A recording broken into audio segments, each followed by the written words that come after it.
আসসালামু আলাইকুম। ষষ্ঠ শ্রেণীর প্রিয় শিক্ষার্থীরা, এই পর্বে আমরা বাক্য তত্ত্ব নিয়ে আলোচনা করব। দেখো, ধ্বনি দিয়ে আমরা যে আলোচনা শুরু করেছিলাম, শব্দ এসে তার নির্দিষ্ট কাঠামো লাভ করেছে। ওকে, শব্দ থেকে বৃহৎ একক হলো বাক্য। শব্দ থেকে বৃহৎ একক কি? বাক্য। আমরা যে শব্দই শিখি না কেন, ল- লক্ষ্য থাকে তাকে বাক্য প্রয়োগ করার। যেমন পড়া একটি শব্দ। শব্দটি বাক্যে প্রয়োগ করতে হলে আমাদের তা এভাবে প্রয়োগ করতে পারি, যেরকম আমি পড়ালেখায় আনন্দ পাই। এক জাতীয় বই সবসময় পড়তে ভালো লাগে না। ছেলে মেয়েদের পড়ার সঙ্গে লেখার অভ্যাস করা দরকার। বাক্যে এবং বাক্যের জন্য প্রয়োজনীয় উপাদানগুলোর সম্পর্কই বাক্য তত্ত্বে আলোচনা করা হয়। তো বাক্য তত্ত্বে কি নিয়ে আলোচনা করে? বাক্য এবং বাক্যের জন্য প্রয়োজনীয় উপাদান নিয়ে। 4.1 বাক্যের পরিচয় সম্পর্কে আমরা জানব। আমরা বাক্য তৈরি করি এক বা একাধিক শব্দ একত্রে সাজিয়ে। যেমন আমি বাড়ি গিয়ে ভাত খাবো। মানে, মনে রাখতে হবে, শব্দ যখন বাক্যে স্থান পায় তখন তার পরিচয় হয় কি ভিন্ন। ওকে, বাক্যের শব্দকে বলে পদ বলে। এখন আর শব্দ বললে হবে না, বাক্যে যখন ব্যবহৃত হয়ে যায় তখন সেটি হয়ে যায় কি? পদ। ওকে, শব্দের সঙ্গে বিভক্তি যোগ করলে পদ তৈরি হয়। সেই হিসাবে পদ তৈরির সূত্র হলো শব্দ যোগ বিভক্তি। শব্দ যোগ বিভক্তি মিলে কি হয়? পদ হয়। যেমন আমি বই পড়ি, এ বাক্যে তিনটা পদ আছে, আমি, বই ও পড়ি। আচ্ছা, এখানে পড়ি পদটি তৈরি হয়েছে পর এর সঙ্গে ই প্রত্যয় ই বিভক্তি দিয়ে। যেরকম পর যোগ ই, এগুলো পড়ি। কিন্তু আমি ও বই বই শব্দে কোনো বিভক্তি দেখা যাচ্ছে না। যেখানে বিভক্তি দেখা যায় না সেখানে একটি শূন্য বিভক্তি কল্পনা করা হয়। যেহেতু পদ তৈরি কি দিয়ে? পদ তৈরি হয় শব্দ এবং বিভক্তি দিয়ে। এখন কোনো বিভক্তি যদি পরিলক্ষিত না হয়, না দেখা যায়, তখন মনে রাখতে হবে সেখানে শূন্য বিভক্তি আছে। আমি ও বই পদ তৈরি হয়েছে আমি যোগ শূন্য, বই যোগ শূন্য বিভক্তি দিয়ে। ওকে, আশা করি জিনিসটা ক্লিয়ার হয়েছে তোমাদের। 4.2 আছে বাক্য গঠন। ওকে, বিভিন্ন পদের সাহায্যে বাক্য গঠিত হয়। বাক্য কিভাবে গঠিত হয়? বিভিন্ন পদের সাহায্যে।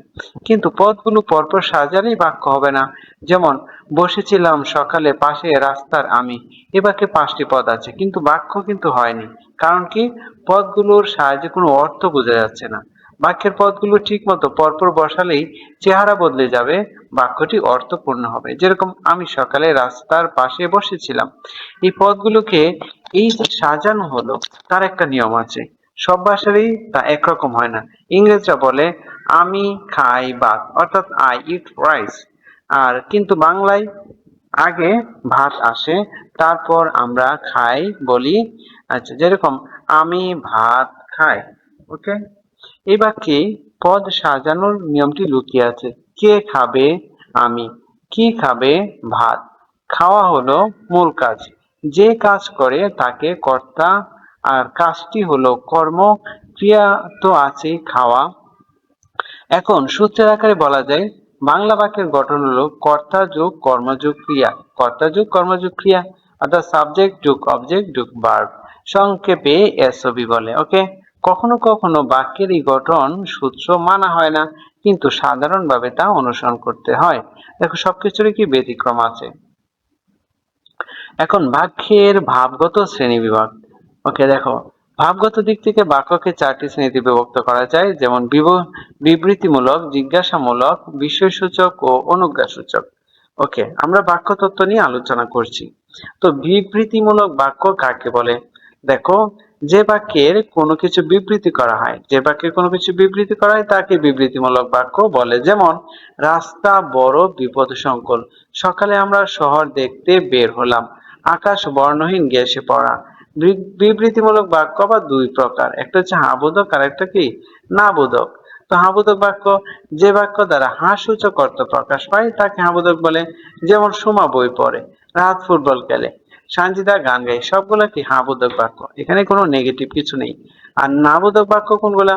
যে বাক্য দ্বারা না সূচক অর্থ প্রকাশ পায় তাকে না বোধক বাক্য বলে। যেমন টুম্পি টুম্পা সিনেমা দেখবে না, এখানে না আছে। আমরা আজ মাঠে যাইনি, এখানে যাইনি, এখানে না আছে। এই গ্রামে একজন ডাক্তারও নেই, এখানেও কি আছে? না আছে। সো এটা না বোধক বাক্য। এখন জিজ্ঞাসা বোধক বাক্য কাকে বলে? সংবাদ পাওয়ার জন্য শ্রোতাকে লক্ষ্য করে যে বাক্য বলা হয় তাকে জিজ্ঞাসাবোধক বাক্য বা প্রশ্ন বাক্য বলে। যেমন, আজ কি তোমার স্কুল খোলা? অর্থাৎ এখানে প্রশ্ন করলেই হবে জিজ্ঞাসা সূচক বাক্য। তো বিস্ময়সূচক বাক্য কোনগুলা? যে বাক্যে বিস্ময়, উচ্ছ্বাস ইত্যাদি আকস্মিক ও প্রবল আবেগ প্রকাশ পায়, আবেগ বোঝায়। আচ্ছা, উদাহরণ হচ্ছে, বাপরে কি প্রচন্ড গরম, লোকটার কি সাহস। এগুলো বিস্ময়সূচক বাক্য। অনুজ্ঞাসূচক বা অনুজ্ঞাবাচক বাক্য কাকে বলে? তো যে ধরনের বাক্যে অনুরোধ, আদেশ, প্রার্থনা, আশীর্বাদ, মিনতি ইত্যাদি প্রকাশ পায়। কি বোঝায়? যে বাক্য দ্বারা কি অনুরোধ, আদেশ, প্রার্থনা, আশীর্বাদ, মিনতি বোঝায় সেগুলোই হচ্ছে অনুবাদ ও অনুজ্ঞাসূচক বাক্য, মানে অনুজ্ঞাবাচক বাক্য বা অনুজ্ঞা বাক্য। যেমন, বইটি আমাকে পড়তে দাও না। এখানে দেখো শেষে একটা বিস্ময় চিহ্ন আছে।